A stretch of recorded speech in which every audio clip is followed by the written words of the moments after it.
If you'd be happy to paint a watercolor that looks like this, here is how I did it.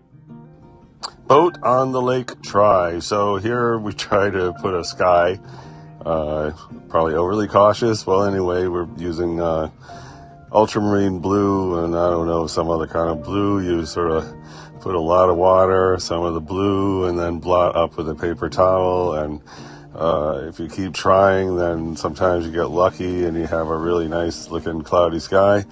Then put in some water, same thing, put a lot of water, a lot of blue, blot some off, and if you're lucky, you get a half decent, water. Then for trees, you want to use different kinds of greens, not all the same green.